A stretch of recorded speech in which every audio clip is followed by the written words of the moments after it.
Famously said about how sometimes decades go by and nothing seems to happen, and then weeks go by and decades seem to happen, and that seems to be what's happening with the struggle of our class right now against all kinds of attacks and oppression, from Gaza and Ukraine to the border in Mexico and the U.S., with the children being held hostage by the United States, and right here in Staten Island with the murder of Eric Garner. So I think it's important to start out on this topic of the Malaysian Airlines crash in Ukraine last week by saying unequivocally that we reject the U.S. and Kiev government's story about what happened, their immediate move to put blame on the rebels in southeast Ukraine, in the People's Republics of Donetsk and Lugansk, as well as the Russian government, and to escalate the war fever against Russia.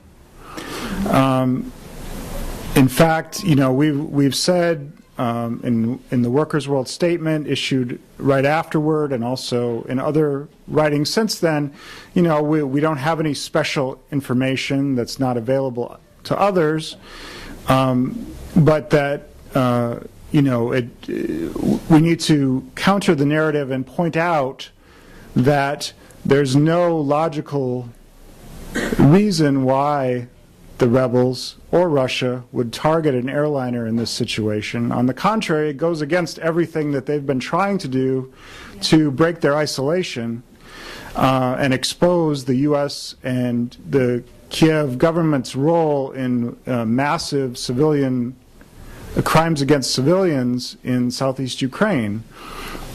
It just gives more ammunition to the imperialists and their puppets in Kiev. But since that time, that story has actually unraveled rather dramatically, and has continued to do so today, and I'll get into that a little later. I wanted to report, because, you know, so much is happening, as we know, in all of these developing struggles, and it's no different in Ukraine. I wanted to report some good news that came out this afternoon, which is that the independent British journalist Graham Phillips, who was taken hostage by the fascist National Guard in Donetsk earlier this week, was released unharmed today and deported home to Britain. He was captured by the National Guard at the airport in Donetsk on Tuesday, along with 3 others, including a camera person for anti-fascist website called Anna News. The camera person was released first, but it was tortured. And people were really worried after his release, you know, what had happened to Graham Phillips, because, you know, there was just no indication of what had happened.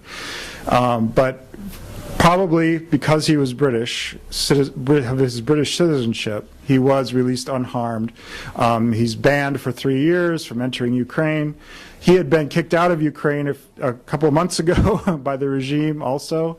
I would say he's probably the only English language reporter who's been to the region, who's done credible work throughout the whole crisis this year. And we're very glad to hear that he's safe. Comrades and friends have probably heard that major steps have been taken by the regime in Kiev to formally ban the Communist Party of Ukraine, which they've been moving towards for some time. On Tuesday night, the Speaker of the Parliament, the Rada, who was previously the interim president before the bogus elections that were held in May, sent a bill to the current President Poroshenko, which he signed, which basically rewrote the rules of the parliament to give the speaker the right to dissolve any group of elected officials, basically, of any party in the parliament. And this was immediately enacted against the Communist Party, abolishing their fraction of 23 elected members as of yesterday. And the party had basically been de facto banned, even though they kept showing up at the parliament. They hadn't actually been able to participate. But this now is a formal step.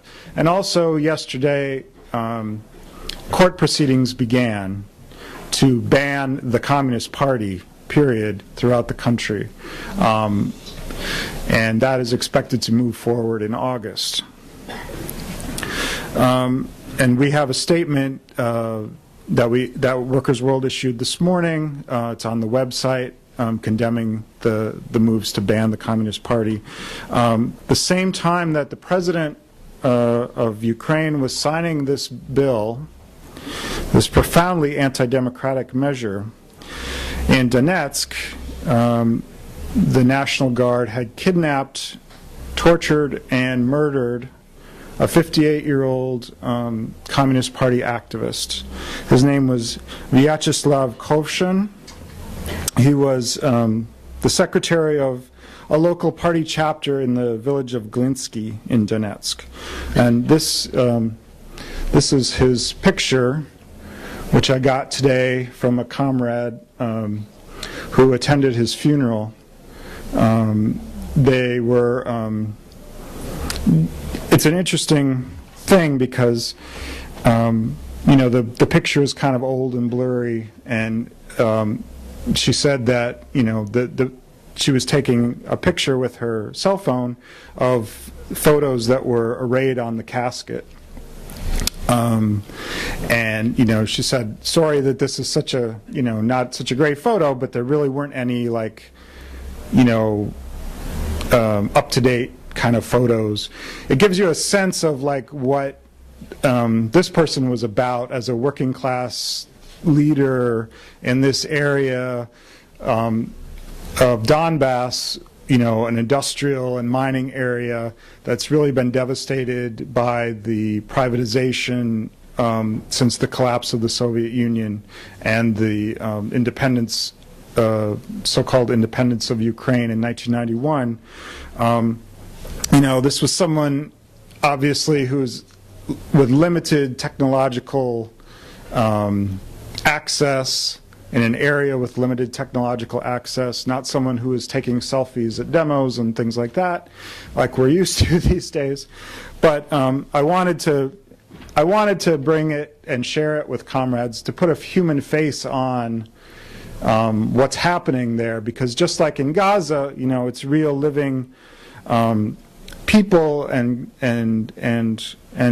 revolutionaries and comrades who are dying in this assault by the fascists.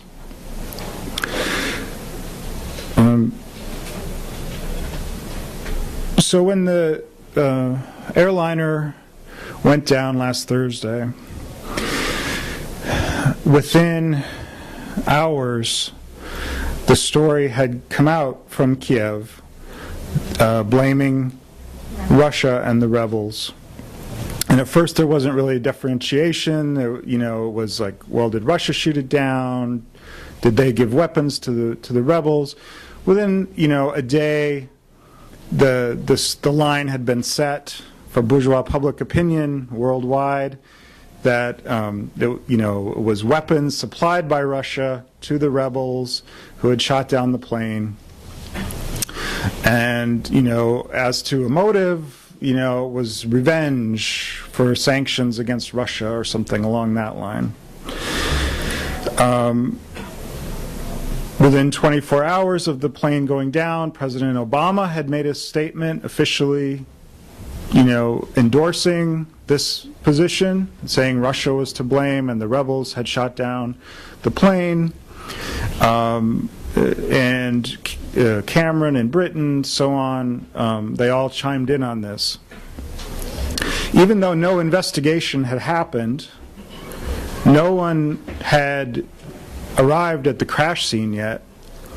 They were all, ready to endorse these unspecified security intelligence sources that were quoted, right?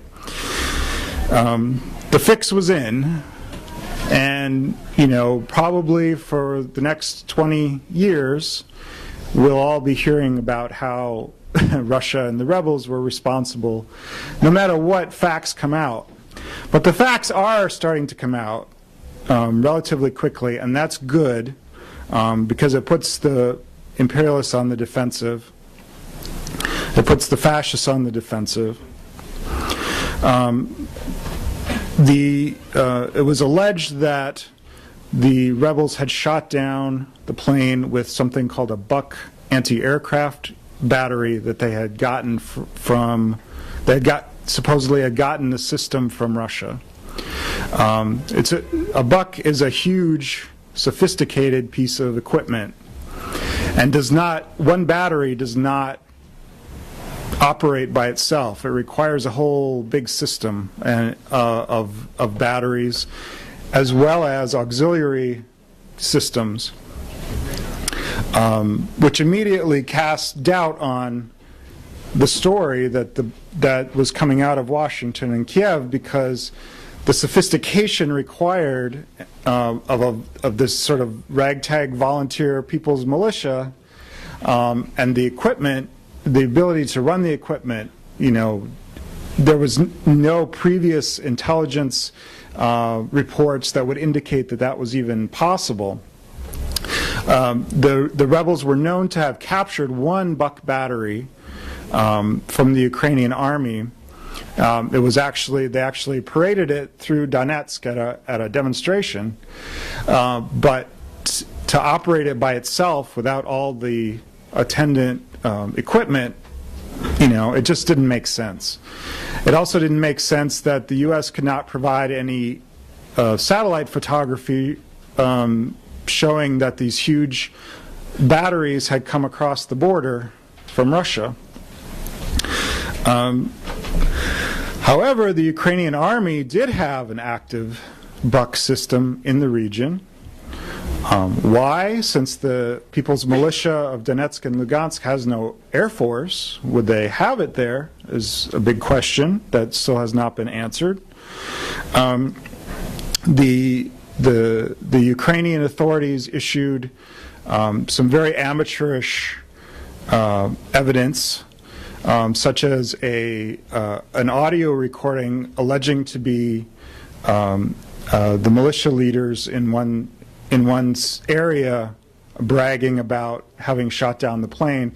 In fact, it was quickly shown by bloggers on the internet that it had been stitched together from 3 different recordings and was completely bogus. Similarly, they released photographs that people online were asking, did they just pull this off of Google Maps and insert some icons into it? They also released photos of their own Buck anti-aircraft system, claiming it belonged to the rebels, and so it was like this whole ridiculous thing.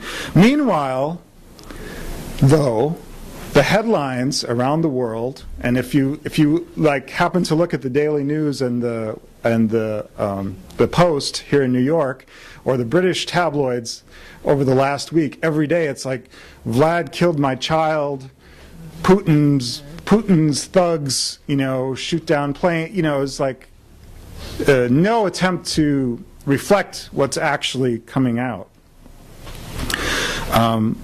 Again, we say, there's no definitive proof one way or the other yet, but certainly all of the indicators are that this was something that happened because of the Ukrainian military, whether deliberately or accidentally.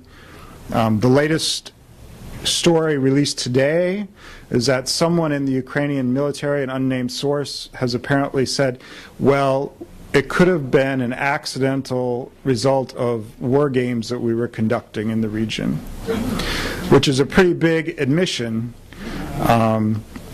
At the same time, what's coming out of Washington is a new line, basically saying, not assigning direct blame, but saying Russia is responsible for creating the war, and now Russia is planning to send a whole new big shipment of heavy weapons to the rebels. If only that were true, that would be awesome. Unfortunately, there's no indication of that. The Russians are scared, understandably so, acting in a very cautious way. Some would say too cautious about providing assistance to the rebels. But we can say with confidence that in the tiny off chance that it actually somehow, by some miracle or accident, that the rebels were responsible for downing this plane, tragic though it was an accident only. There's no evidence to indicate that they did it. And it fits, in fact, a pattern of the U.S. using incidents like these to create war hysteria or gather information on an opponent, or both, such as, I remember when I was 12 years old in 1983, we had what was the closest thing, I think, since then to the Bay of, not the Bay of Pigs, but the Cuban Missile Crisis, which was the KAL 007 airliner that was shot down over the Soviet Union after it was deliberately sent in violation of Soviet airspace by the U.S. And for a period of a couple of days there, it was like, nuclear war is imminent. As it turned out, it came out, a few months later that, this was all a U.S. Intelligence scheme to gather information on Soviet air defenses, which turned out were really good, unfortunately for the folks who were on the plane. But also we should not forget in 1988 that the U.S. With malice aforethought shot down an Iranian airliner in the Middle East, where the U.S. had no business being in the first place.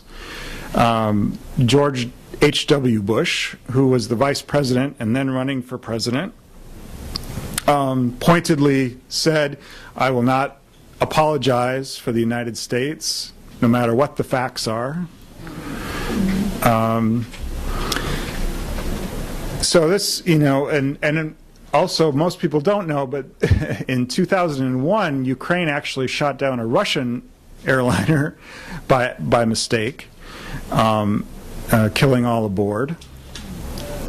So this, the way that this has been handled from the beginning fits in with what the United States has been doing around Ukraine since the Euromaidan movement began last year, since the U.S. funded and backed coup in February, since the launch of this horrible war against civilians in the southeast, and the persecution of communists and leftists and anti-fascists throughout Ukraine.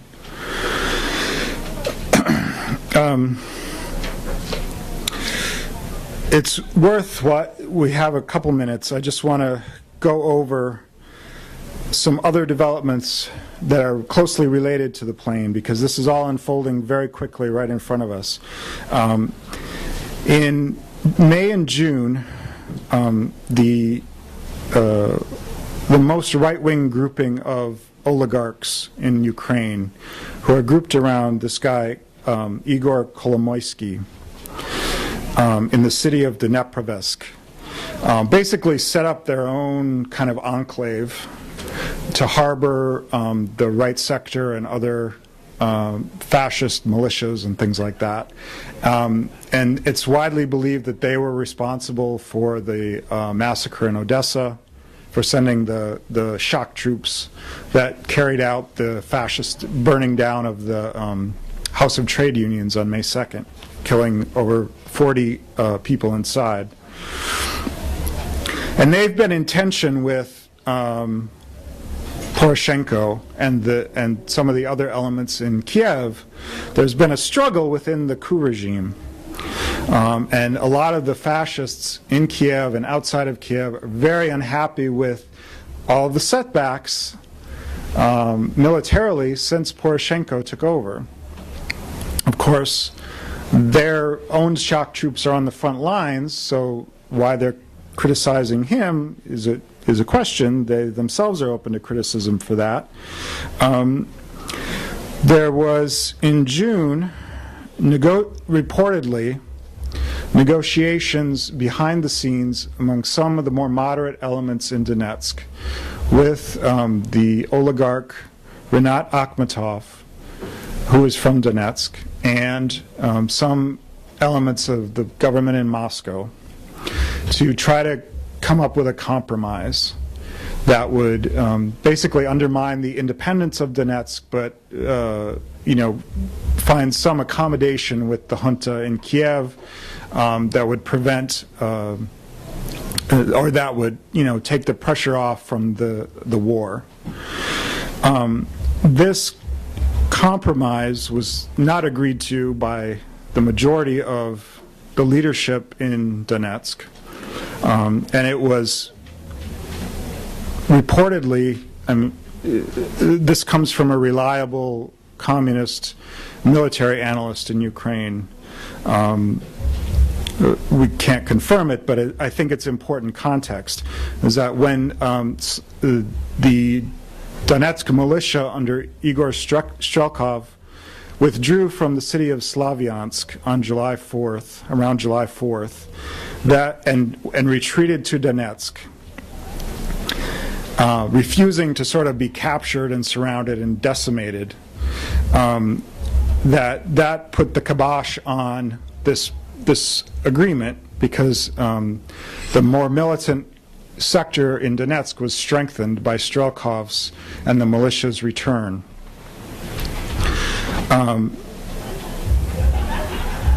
Last week, one day before the downing of the plane, the militia had a great military victory in breaking the Ukrainian army's attempt to surround and cut off the city of Donetsk.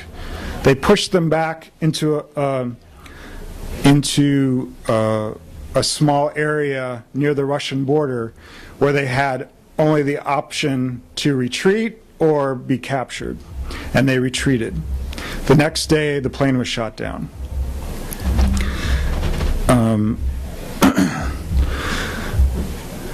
Tuesday, the law to ban the Communist Party was rushed through Parliament and signed by Poroshenko, perhaps to try to appease the furthest right elements.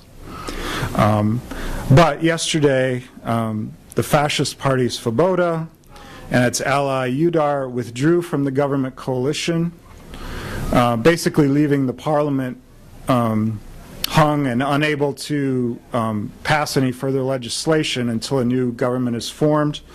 Yatsenyuk, the prime minister who was chosen by the United States and is their principal spokesperson in the government, resigned.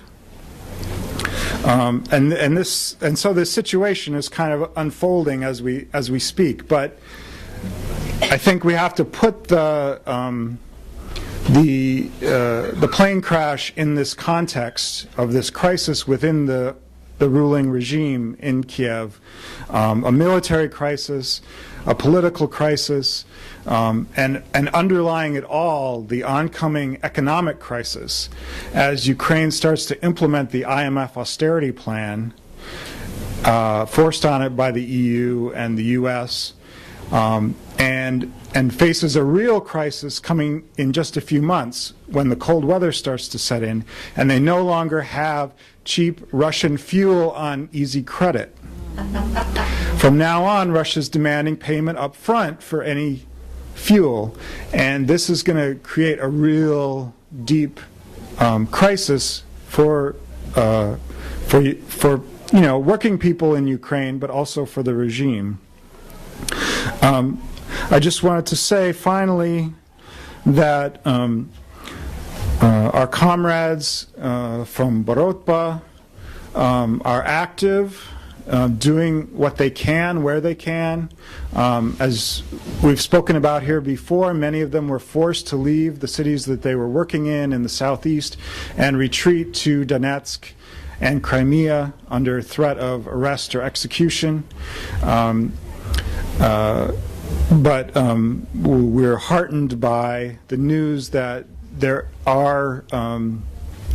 is work going on in Donetsk and Lugansk between Borotba, members of the Communist Party of Ukraine, and other forces to form a new Communist Party of Donbass in the near future, a united party that they hope will be able to have, give the left and the working class a much more influential voice in the running of the People's Republics going forward. And we salute them. We salute the comrades who are on the front lines there every day, as we do with our comrades in Palestine. And we say, U.S., get out now.